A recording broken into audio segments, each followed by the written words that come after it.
સહજાત્મ સ્વરૂપ પરમ ગુરુ, તમારો પ્રશ્ન છે કે દેશ, સ્ત્રી, પુત્ર કે બીજા કોઈ સ્વજન પરિવાર મારા નથી તે અંગે શું ભાવના ભાવવી. એકત્વ ભાવના અને અન્યત્વ ભાવના ભાવવી એ સત્પુરુષનો બોધ છે. કોઈ કોઈનું નથી. સમાધિ મરણના મંત્ર સમા વચનામૃત 692માં કૃપાલદેવે બોધ્યું છે કે હું દેહ આદિ સ્વરૂપ નથી. દેશ, સ્ત્રી, પુત્ર આદિ કોઈ મારા નથી. શુદ્ધ ચૈતન્ય સ્વરૂપ અવિનાશી એવો હું આત્મા છું. આ ભાવે દેહ છૂટે તો તે ભવે કે ભાવિ એવા થોડા કાળે જીવ સ્વ સ્વરૂપમાં સ્થિતિ કરે એટલે કે મોક્ષ પામે એમ પૂજ્ય બ્રહ્મચારીજીએ અર્થ કરેલો છે. કુટુંબ એ તો કાજળની કોટડી છે. વચનામૃત 103. પૂજ્ય પ્રભુશ્રીજી કહેતા કે છોકરા, છૈયા, બૈરી, સ્નેહી, સ્વજન બધા ગુમડા ફૂટી નીકળ્યા છે. આ બધા અનર્થનું કારણ છે. ઠગની ટોળી છે, લૂંટારું પાટણ. સ્ત્રી, પુત્ર આદિ વસ્તુઓ લોકસંજ્ઞાએ સારભૂત ગણાય છે, પણ પરમાર્થે અસાર જ છે. કુટુંબ પરિવાર વધે, સંસાર વધે અને નર દેહને હારી જવાનું થાય. પુત્રાદિ સંપત્તિમાં જે પ્રકારે આજીવને મોહ થાય છે તે પ્રકાર કેવળ નિરસ અને નિંદવાયોગ્ય છે. જીવ જો જરાય વિચાર કરે તો સ્પષ્ટ દેખાય એવું છે કે કોઈને વિશે પુત્રપણું ભાવી આ જીવે માઠું કર્યામાં મણા રાખી નથી, અને કોઈને વિશે પિતાપણું માનીને પણ તેમ જ કર્યું છે. અને કોઈ જીવ હજુ સુધી તો પિતા પુત્ર થઈ શક્યા દીઠા નથી. સૌ કહેતા આવે છે કે આનો આ પુત્ર અથવા આનો આ પિતા, પણ વિચારતા આ વાત કોઈ પણ કાળે ન બની શકે તેવી સ્પષ્ટ લાગે છે. અનુત્પન્ન એવો આ જીવ, તેને પુત્રપણે ગણવો કે ગણાવવાનું ચિત્ત રહેવું એ સૌ જીવની મૂળતા છે, અને તે મૂળતા કોઈ પણ પ્રકારે સત્સંગની ઈચ્છાવાળા જીવને ઘટતી નથી એમ પરમ કૃપાલદેવે વચનામૃત 510માં બોધ્યું છે. આત્માને પુત્ર પણ ન હોય અને પિતા પણ ન હોય. જે આવી પિતા પુત્રની કલ્પનાને સાચું માની બેઠા છે તે મિથ્યાત્વી છે એમ કૃપાલદેવ ઉપદેશ છાયામાં બોધે છે. ખોટા સંગથી સમજાતું નથી, માટે સંકિત આવતું નથી. સત્પુરુષના સંગથી યોગ્ય જીવ હોય તો સમજાય અને સમ્યકત્વ થાય. ઋણાનુબંધે બધા ભેગા થાય અને ઋણ પતે છૂટા થઈ જાય. નરસિંહ મહેતાની પત્ની અને પુત્ર ગયા, બોલ્યા ભલું થયું ભાંગી જંજાળ, સુખે ભજશું શ્રી ગોપાળ. કોઈ જિજ્ઞાસુ જીવને પત્નીનો વિયોગ થયો. તે સમાચાર પૂજ્ય બ્રહ્મચારીજીને જણાવ્યા. જવાબ આપ્યો, પરમ કૃપાળુદેવની કૃપાથી સ્નેહબંધનનું કારણ જે સ્ત્રી, તેનો વિયોગ થાય તો મુમુક્ષુ જીવે હર્ષ પામવા યોગ્ય છે. આગળ લખ્યું, વાઘની બોર્ડમાં વસવું સારું છે, પણ સ્નેહ કરનારી સ્ત્રી ઉપર રાગ કરી ચીકણા કર્મ બાંધી ભવોભવમાં રજળવું સારું નથી.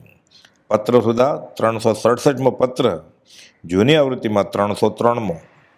મુમુક્ષુ વિશે પરમ કૃપાળુદેવ લખે છે કે મોહાસક્તિથી મૂંઝાય ક્ષણે ક્ષણે મોક્ષના માર્ગમાં પ્રવર્તવું તે મુમુક્ષતા છે. તે ભાવ હૃદયમાં કેટલી વાર રહે છે અને મોહની મીઠાશ કેટલી વખત રહે છે તે દરેક મુમુક્ષે પોતાના આત્માની દયા લાવીને વારંવાર દરરોજ વિચારતા રહેવાની જરૂર છે એમ પૂજ્ય બ્રહ્મચારીજી બોધે છે.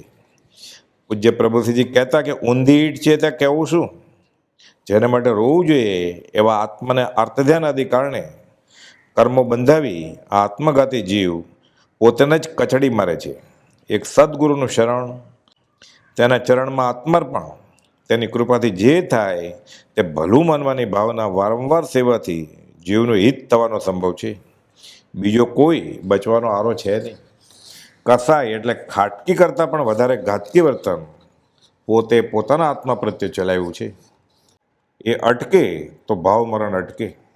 શિક્ષાપાઠ 16 મોક્ષમળમાં કૃપાલદેવ ખરી મહત્તાના પાઠમાં બોધે છે કે કેટલાક લક્ષ્મીથી કરીને મહત્તા મળે છે એમ માને છે, કેટલાક મહાન કુટુંબથી મહત્તા મળે છે એમ માને છે, કેટલાક પુત્ર વડે કરીને મહત્તા મળે છે એમ માને છે, કેટલાક અધિકારથી મહત્તા મળે છે એમ માને છે, પણ એ એમનું માનવું વિવેકથી જોતા મિથ્યા છે. એવો જેમાં મહત્તા ઠરાવે છે તે મહત્તા નથી પણ લઘુતા છે. કુટુંબ સમુદાયની મહત્તા મેળવવા માટે તેનું પાલન પોષણ કરવું પડે છે. તે વડે પાપ અને દુઃખ સહન કરવા પડે છે. ઉપાધિથી પાપ કરી એનું ઉદર ભરવું પડે છે. પુત્રથી કરીને કંઈ શાશ્વત નામ રહેતું નથી. એને માટે થઈને પણ અનેક પ્રકારના પાપ અને ઉપાધિ વેઠવી પડે છે. बहु बेटा बहु बेटिया दो नारी भरथार, इनको कोई न मारिए मारी રહ્યો કીર્તાર. અમૂલ્ય તત્વ વિચારમાં કૃપાલદેવે લખ્યું, કુટુંબ પરિવાર વધે, સંસાર વધે, નર દેહને હારી જવાનું બને. ઉપદેશ કથા છે. અભિમન્યુનો જીવ. અભિમન્યુ મરાયો. હથિયાર પડતા મૂકી અર્જુન શોકાતુર થઈ બેસ્યા. કોઈ મરતું નથી, કોઈ પિતા પુત્ર થયા નથી, ચાલ બતાવું તને તારો અભિમન્યુ. એમ કહી પોપટના ભવમાં ગયેલ અભિમન્યુને શ્રીકૃષ્ણ મહારાજા ઝાડ પર બેસેલ પોપટનું બચ્ચું બતાવતા કહે છે, બેટા અભિમન્યુ. અર્જુન બોલ્યા, બેટા બેટા નહીં કર, હું તારો 17 વાર બાપ થયેલ, એકવાર આ ભવે બેટો થયો અને બેટા બેટા કહે છે. અભિમન્યુએ જવાબ આપ્યો, કોણ પિતા, કોણ પુત્ર, કોણ કોનું છે? મરુદેવા માતા ભગવાન ઋષભનાથને મળવા ઉતાવળે હાથીની સવારીએ નીકળ્યા. ઋષભ ઋષભ મારો ઋષભ. પણ ઋષભનાથ ભગવાન તો સબ જગ સે ઊંચા રહે, નીચા રાખે નૈન. કોણ માં અને કોણ પુત્ર યથાર્થ સમજાયું અને કેવલ્ય પ્રગટ્યું. વ્રજ ચક્રવર્તીને અરીસાબુનમાં સમજાયું કે પોતાનું કંઈ નથી, કાંઈ નથી. મેરો એક આતમ તામ મજ્જુકીનો. મુનિ સુકૌશલ ધ્યાને ઊભા છે. માતા જે વાગણ થયેલી તે ત્યાં આવી પંજો મારી પકડી ફાડી ખાય છે, અંગ સગળા ચાવી ખાય છે. વળી સોનાનો દાંત જોઈ પૂર્વની સ્મૃતિ થઈ તે સવળીએ આવ્યા. વળી સ્મરણ થાય છે કે જેના વિના એક પળ પણ હું નહીં જીવી શકું એવા કેટલાક પદાર્થો સ્ત્રી આદિક તે અનંતવાર છોડતા તેનો વિયોગથી અનંતકાળ પણ થઈ ગયો, તથાપિ તેના વિના જીવાયું એ કંઈ થોડું આશ્ચર્યકારક નથી. અર્થાત જે વેળા તેઓ પ્રતિભાવ કર્યો હતો તે વેળા તે કલ્પિત હતો. એવો પ્રતિભાવ કાં થયો એ ફરી ફરી વૈરાગ આપે છે. વળી જેનું મુખ કોઈ કાળે પણ નહીં જોવું, જેને કોઈ કાળે હું ગ્રહણ નહીં જ કરું, તેને ઘેર પુત્રપણે, સ્ત્રીપણે, દાસપણે, દાસીપણે, નાના જંતુપણે શા માટે જન્મ્યો? અર્થાત એવા દ્વેષથી એવા રૂપે જન્મ પડ્યું અને તેમ કરવાની તો ઈચ્છા નહોતી. કહો એ સ્મરણ થતાં આ ક્લેશિત આત્મા પ્રત્યે જુગુપ્સા નહીં આવતી હોય? અર્થાત આવે છે. વચનામૃત 128. જેને પૂર્વભવો હાથમાં પડેલા આમળાની જેમ નજરે સામે પ્રત્યક્ષ દેખાય છે, અનુભવાય છે, એવા કૃપાલદેવ આ પત્રમાં નિર્ધાર પ્રકાશે છે કે હવે રાગ દ્વેષ કરવા નથી. પરિભ્રમણના પ્રત્યાખ્યાન. પરમ કૃપાલદેવ વચનામૃત 21માં લખે છે, અનંતવાર થયેલી માને આજે સ્ત્રી રૂપે ભોગવીએ છીએ. તો વચનામૃત 510માં લખે છે કે સૌ કહેતા આવ્યા છે કે આનો આ પુત્ર ને આનો આ પિતા, પણ હજી સુધી કોઈ પિતા પુત્ર થયા જોયા નથી.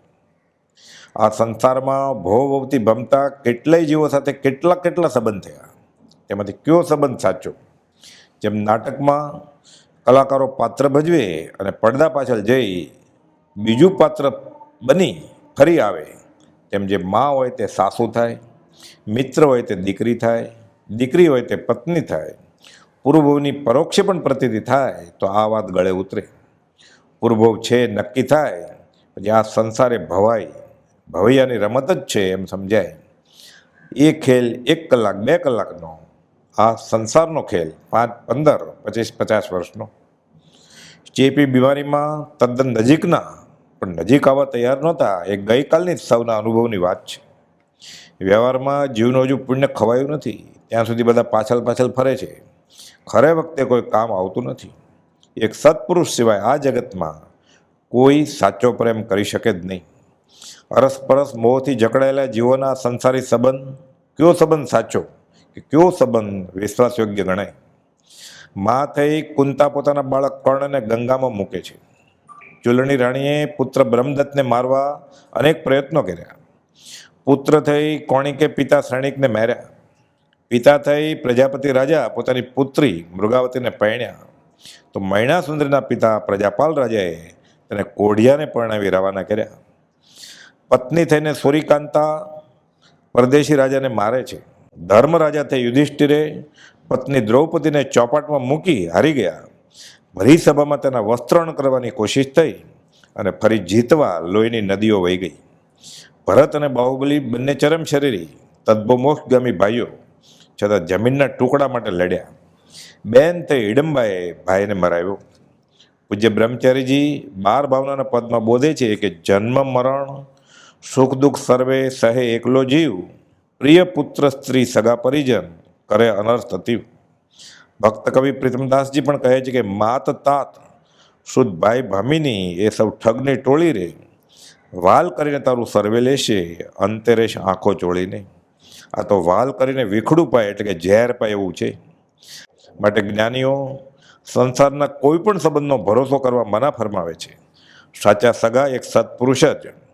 તું જ કરુણા સર્વ ઉપરે રે, સરકી છે જિંદરાજ, પણ અવિરાતક જીવને કારણ સફળું થાય હે રાજ, કારણ સફળું થાય સહજાત્મ સ્વરૂપ પરમ ગુરુ. ગમે એવું થાય પણ કોઈને મરવાનું ગમતું નથી, કહેતોય નથી ગમતું. એક ડોશી કે મારું મોત નથી આવતું, મોડે બોલે પણ મરણ ના ગમે. ડોશીએ સાંભળેલું કે જમરાજ આવે પાડે ચડી નામે, છોકરો મોદો પર રવેશીમાં પેલો મોદા છોકરાનો ખાટલો, આ બાજુ ડોશીનો ખાટલો. રાત્રે પાડો ઉઠ્યો, બેટનો પાડો છૂટ્યો, ડોશીના પગ ચાટવા લાગ્યો. ડોશી કહ્યું બાપ આયા જમરાજા લઈ જશે. ડોશી કે છે હું તો હાજી છું, મોદાનો ખાટલો આવ્યો, છોકરો બતાવ્યો. એવી અસરણતા વાળા આ જગતમાં કોઈ તમને રાખણહારો નથી. ચાલ વાંધો ને મારી પાસે કોણ રાખે? બધા જ મરણના મોડામાં છે. કોણ હાથવે? રાજાય મરવાનો છે, મારો મિત્ર મને પણ તે મરવાનો છે. અશરણતા વાળા કોઈ કનું શરણ નથી. સાચું શરણ કોનું? ભગવાનનો, ધર્મનો. હવે હું તમારા ધર્મનો, તમારા મનનો શરણ સ્વીકારું છું. બાકી દુનિયામાં કોઈ શરણ નથી. શરીરમાં વ્યાધિ પ્રત્યક્ષ થાય તે કોઈ અન્ય લઈ ના શકાય, તે ભોગવે સ્વાદ પોતે. કોઈ ભાગીદાર થાય એવો નથી. આમ તો વાતો કરે, હું છું ને, ખરી વખત ખપમાં ના આવે. પોતાને જીવવું છે, બીજો મોહ મરે તો. બાપ દીકરો રસ્તે જતા હતા મિયા ભાઈ, અંધારી ગોર રાત, સામેથી બાઘ આવે. બાઘ કબકરું હોય પણ પેલી આંખો તડકદનો બાઘ દેખાય. બેને હાચી પડતી થઈ. હવે શું કરવું? આ વાઘ આપણને મારી ખાશે. તે મિયા બાપથી કોઈ પાછળ જાય, પાછળ. બાપના મનમાં છોકરો મારે થારું, હું જીવ છું. દીકરા મારા બાપ મારે તો હારું, હું જીવી છું. એકદમ પાછળ જાય. બાપે વિચાર કર્યો કે છોકરો મને જ મારવા પડે છે. એ બાપે શું કહ્યું? સુન બેટા, મેં મરું તો તેરી સગી માँ रोड़े, तू मरे तो पार के घर की बेटी रोड़े.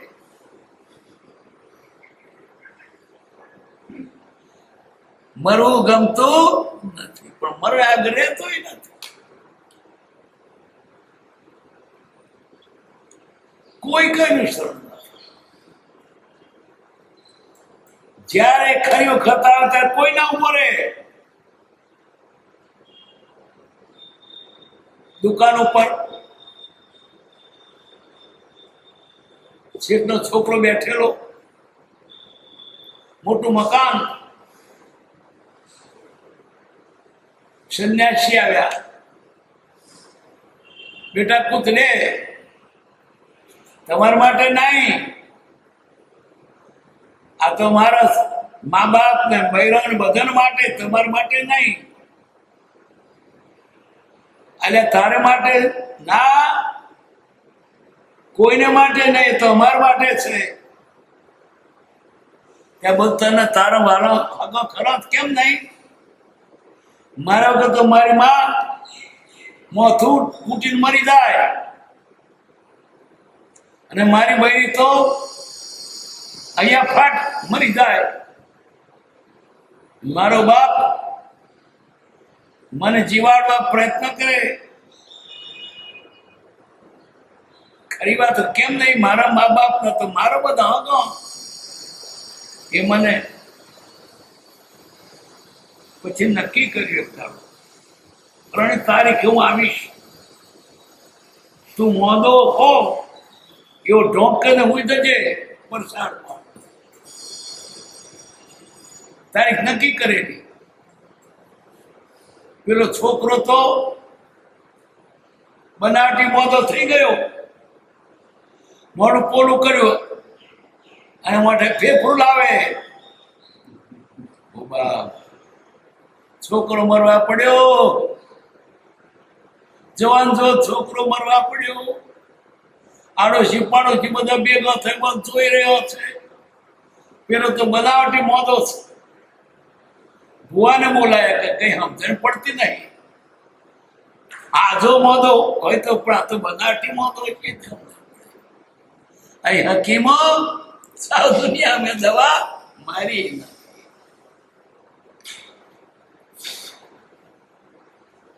ભુવાને બોલાવ્યા, ડાક્ટરને બોલાવ્યા, પણ ડાક્ટરની દાળમાં આવતું નહીં કે શું મોત.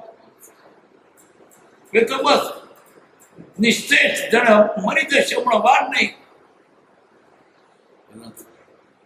અરે બાપ, અમે મરી ગયા, અમે ફૂટાઈ ગયા, અમારે શું જીવન કાઢવાનું છે? એમ પેલા સાધુ આયા. શું છે? એક પેલો છોકરો સાંભળ્યું કાયા સાધુ આવે.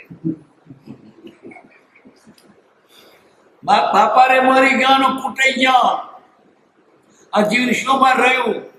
જવાન જો છોકરો મરવા પડ્યો.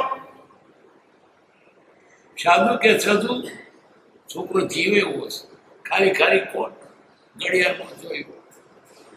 એમ કરો, પેલા પાણી લાવો, એ પાણી હું મંત્રી આપું, જે પીશે તે મારી છોકરો ઉભો થશે. છોકરો ઉભો થઈ જશે, પણ જે પીશે મરી જશે. કોણ કે ગોમનો પીવે? કોઈ આડોશી પાડોશી કોઈ પીવે? પછી એની માને આપવા માંડ્યું તો ડોશી ડોહો મર જાય તારું. ડોશી ડોહો મર જાય તારું. કોઈ પીવા તૈયાર ના થયા. ડોશી કે છો હું ડોહો પીતો, હું જીવતી હોઈશ ને તો રોડા કામ કરાવી, મોરું શાક સમારવા લાગીશ. ડોહો શાક અપનો અને ડોહો ખરેખર ડોશી કપમાં આવે. છોકરો ગયો હોય તો ડોશી જો ડોહો જવાનો. આજે તો ડોશી કરતો ડોહો. ડોશીનો કઈ આદર થાય, ડોહાનો જ નહીં. શું કહે જન બે હતા આવડતું નથી, રૂબરામ ઠેકોણું અને બહુ બોલે તો હજુ સારું છે, એ તો ડોહા ઉપર આરોપ મેલે હું જોતો. એ ડોહો ડોશી હું જોઈ, પણ કોઈ પીવા તૈયાર નહીં. ડોહાના મનમાં મને 99 થયા, હવે 1 વર્ષ મારે કમાતે મરવું. ડોસી પીતી નથી. છોકરાને ઓવરે આપવા માંડ્યું પાણી. છોકરા હું નહીં પીવું. મેં કેવી 100 રૂપિયાની 300 વસાવી છે. હું મરી જાઉં એટલે મારી શોખ વાપરે, એના કરતા મુઓ મળતો મરી જશે તો એના જેવા તોટરિયા ગણાય છે. હગી બૈરી પણ પીવા તૈયાર નથી. પાણી તો મંત્રી નહોતું, ખાલી મંત્રી હતા. એટલે મહારાજ કહે હું પીવું? હું મહારાજ કેમ કહેવાય? એટલે હું આ પાણી બોલું સાધુ પીવે તો સારું, ગો થાય. સાધુ પી ગયો પાણી, છોકરો ઉભો થઈ ગયો. જાણ્યો કે કોઈ કોઈનું નથી રે, કોઈ શરણ કોણ થાય છે? અનાથીને કોણ શરણ થયું? ધર્મ શરણ થયો, સાધુ થઈ જઈશ. સિકંદર કોણ શરણ થયું? કેટલી સાહેબી હતી, કેટલા પૈસા હતા, કેટલા વૈદો હતા, સિકંદરને કોઈ બતાવી શક્યો નહીં. એને ફરમાન કર્યું, મરી જાઉં ત્યારે મારી ઠાટલી બાંધો, હાથ ખુલ્લા રાખજો. મરી જાઉં ત્યારે બધો ધનનો ઢગલો ચોક વચ્ચે ભેગો કરજો, પાવગઢના પરત જેટલો, એટલું બધું ધન. મરી જાઉં આ ઠાઠડી વૈદ્યોને ખોદે ચડાવજો, અને આ લશ્કર છે બધું રોડની બાજુ ઊભું રાખજો. આટલું બધું લશ્કર હોવા છતાં સિકંદરને કોઈ રાખી શક્યું. આટલું બધું ધન છતાં યમરાજાને કોઈ લોથ આપીને પાછું વાળી શક્યું. આટલા હકીમો હતા તો એને ખોદે તોડીને મરી ગયો. આ જગતમાં કોઈ કોઈનું શરણ નથી.